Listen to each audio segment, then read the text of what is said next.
Avant de commencer, on va se passer des informations triviales.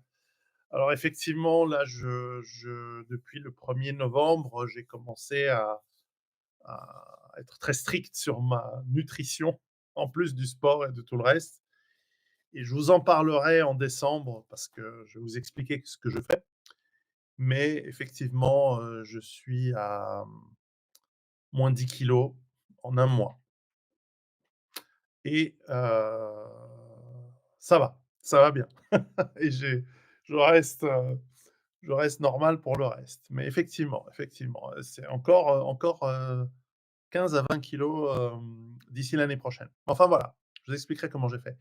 Alors oui, bien, ça me fait plaisir que vous l'ayez remarqué, début décembre, je parle de ça. Malheureusement, ce soir, je vais vous commencer par une mauvaise nouvelle. Hem, donc je vous explique le contexte. Une des raisons pour lesquelles je crois vous êtes sur Patreon, c'est pour avoir des informations en primeur, des informations un petit peu, peut-être même des alertes en fait. Et,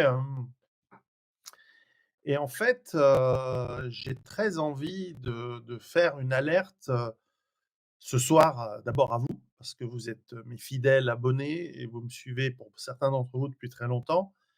Et les informations et les nouvelles de ces derniers jours nécessitent que, pour une fois, j'en fais pas souvent, hein, vous êtes d'accord? Je suis pas quelqu'un qui est alarmiste et qui fait des vidéos toutes des annonces tous les 3 jours en disant: «Ça va être la fin du monde, vous allez tous mourir».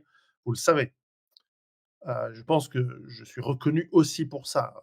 Autant j'ai une analyse stratégique depuis 15 ans sur l'effondrement et le processus dans lequel on est, autant je vous alerte pas en disant, «Ouh là là, fuyez tous aux abris, c'est maintenant que ça va se passer, c'est quelque chose qui va se passer».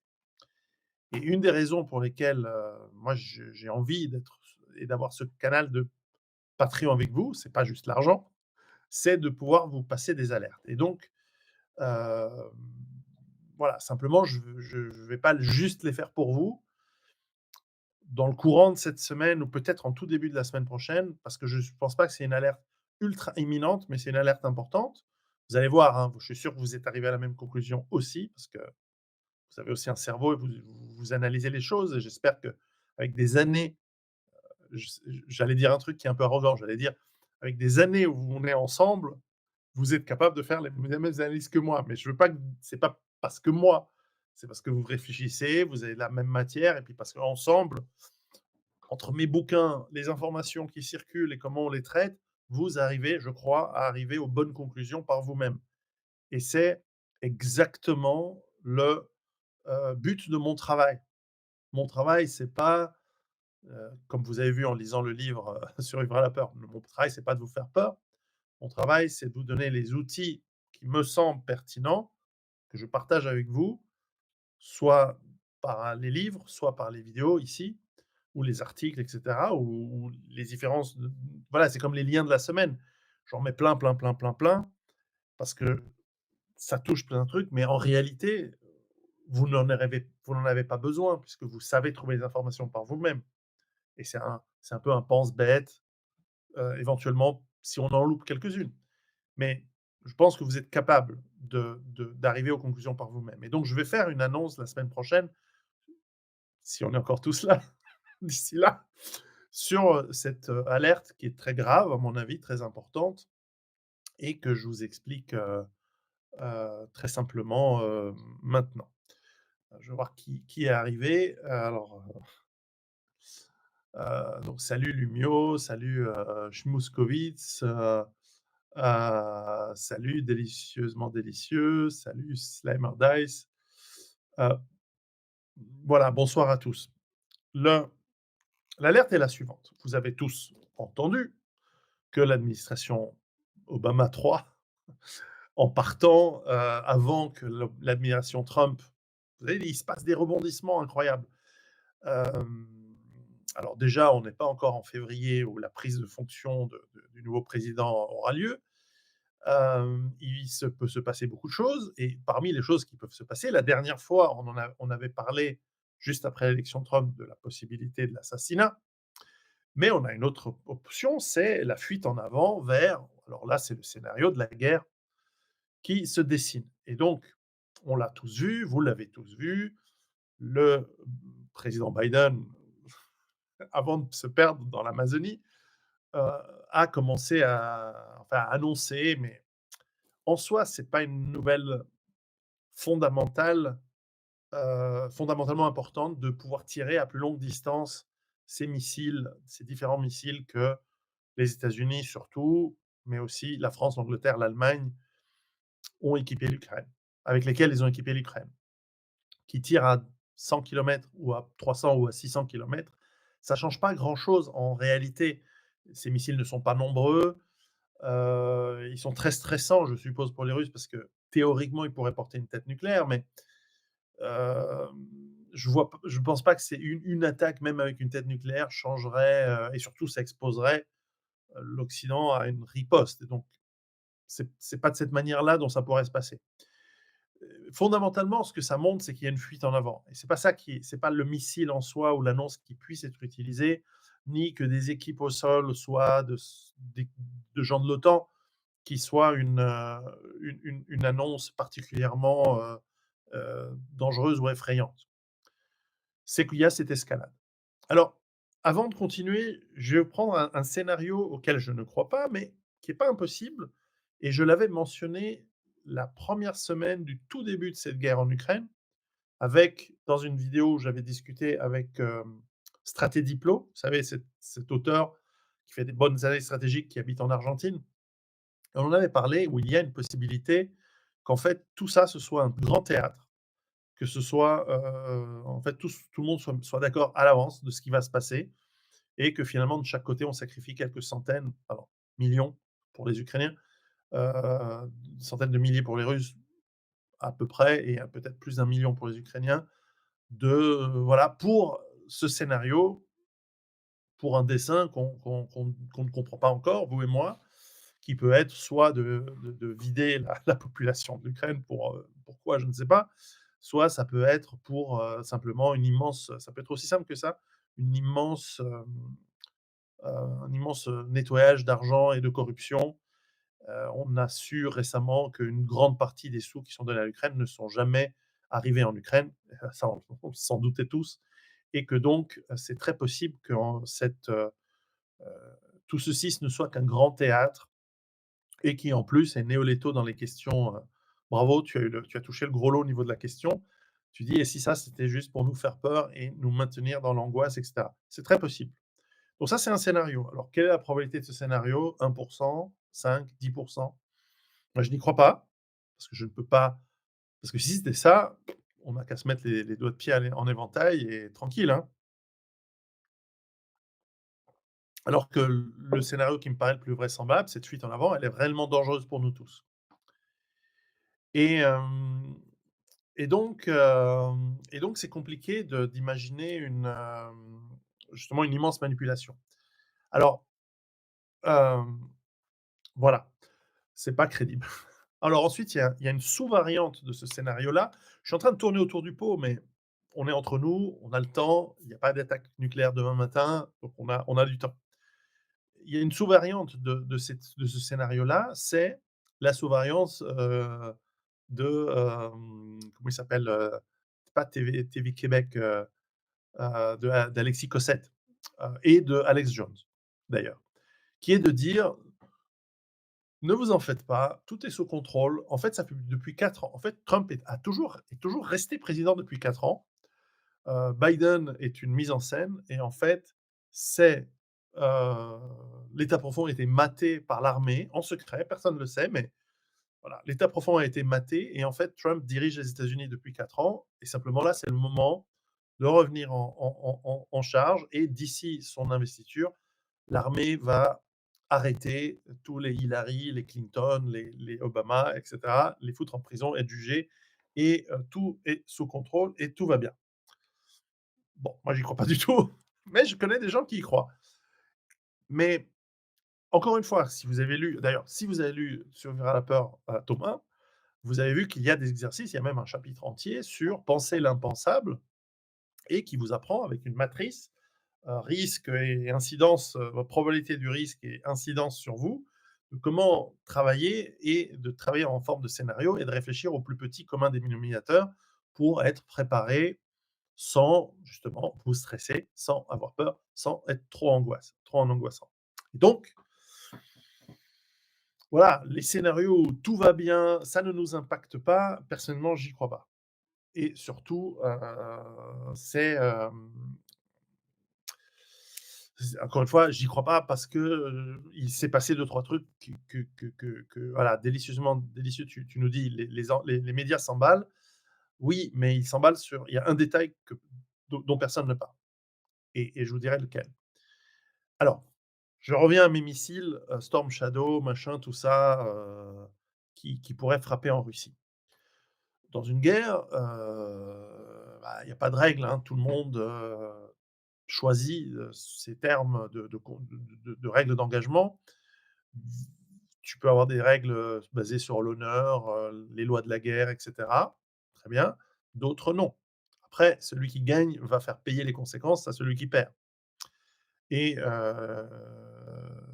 le le traitement, par exemple, de toutes les informations ont complètement inversé la réalité. C'est-à-dire aujourd'hui, on sait que ce sont alors je vais pas quand je dis ukrainiens, vous me comprenez, c'est pas forcément des Ukrainiens. Ça peut être des soldats du SAS britannique sous drapeau ukrainien, ça peut être des forces spéciales américaines, voire françaises, voire d'autres pays, des Polonais et cetera. Il y a eu des dizaines et des dizaines de milliers de mercenaires au total sur 3 ans, 4 ans, on est à 3 ans 2 ans pardon, 2 ans et demi, qui ont combattu en Ukraine pour l'OTAN, en fait. Et donc quand on vous dit: «Il y a eu des crimes de guerre», enfin, fait par les Russes, en fait, non, c'est l'inverse. Quand on vous dit: «Il y a des vagues humaines», non, c'est l'inverse. Quand on vous dit, «Les Russes perdent 2000 soldats par jour», non, c'est les Ukrainiens et cetera et cetera. Et et tout corrobore, depuis 2 ans, on a les informations qui montrent que c'est exactement ça qui se passe. Alors, suite à l'attaque de ces missiles, évidemment, il y a eu une démonstration. Alors, j'ai trouvé cocasse de voir sur internet des gens qui disent: «Oui, c'est un faux drapeau, c'est pas comme ça que ça marche, ça coûte trop cher». Non, mais l'idée d'une démonstration, c'est pas de dire, d'être efficient au niveau du coût. Mais il y a eu cette démonstration d'un missile, c'est pas tout à fait un intercontinental, mais bref, un missile balistique à moyenne portée qui, en plus, n'est pas tout à fait balistique. Il est, si c'est un hypersonique, il n'est pas obligé de suivre une trajectoire balistique. Néanmoins, c'est un missile puissant. Et c'est une démonstration, active. Je ne suis même pas sûr qu'il y ait eu des ogives explosives dans ce missile. Quand vous voyez les images impressionnantes de ce missile qui décolle et qui reflète la lumière du soleil parce qu'il est monté tellement haut dans l'espace finalement, dans l'atmosphère, au-delà de l'atmosphère et qu'il reflète les images du les rayons du soleil alors que c'est la nuit.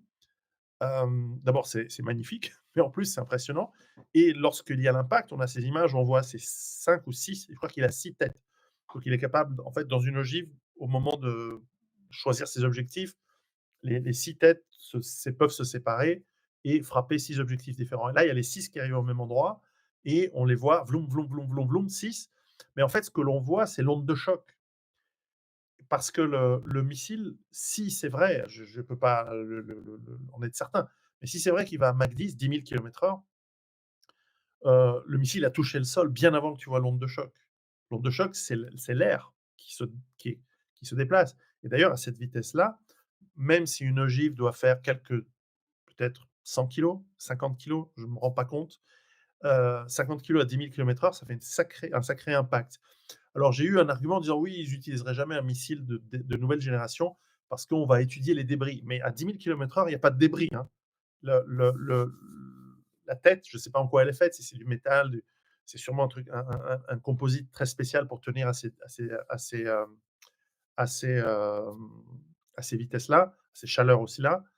Hem, eh bien, c'est totalement pulvérisé. Il reste rien.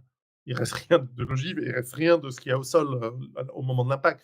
Je veux dire, ça je crois que le terme physique, c'est la sublimation. Même le métal à cette vitesse, sous un impact, c'est au niveau de l'atome que ça se sublime. C'est transformé en gaz d'acier, en gaz de titane, en gaz de parce que la chaleur est tellement intense. C'est le même effet qu'une météorite, c'est le même effet que c'est des vitesses tellement gigantesques que l'effet cinétique crée une énergie qui se tr qui détruit même les liens des atomes qui peuvent même se décomposer en des molécules plus simples. C'est juste impressionnant, c'est la puissance que ça génère. Bref, donc vous imaginez si en plus, bon, je suis même pas sûr qu'il y ait besoin d'un explosif, mais je suppose que l'idée, c'est de faire une démonstration pour dire: «Voilà ce dont on est capable et c'est impossible de l'intercepter et si vous nous cassez les couilles, vraiment au-delà d'une certaine ligne», il y a pas de ligne rouge, définie. On en parle tous de ligne rouge, mais en fait, c'est si besoin est, ces missiles peuvent frapper toutes les bases de l'OTAN en 15 minutes, partout à travers l'Europe, simultanément et ravager entièrement l'industrie de l'armement, les ports, les centres logistiques. Il y a même pas besoin de frapper les grandes villes, les centres de commandement et cetera. En 15 minutes, tu vois, tu as 400 missiles qui partent. Là, ils en fabriquent 50 par mois, hein, de ce missile-là, en l'occurrence. Donc, il y a même pas besoin que ce soit nucléaire. Heu, bref, vous voyez le truc. Mais c'est pas ça qui me fait flipper, parce que ça, c'est justement montrer, voilà, attention, vous faites les cons, nous aussi, on peut faire les cons.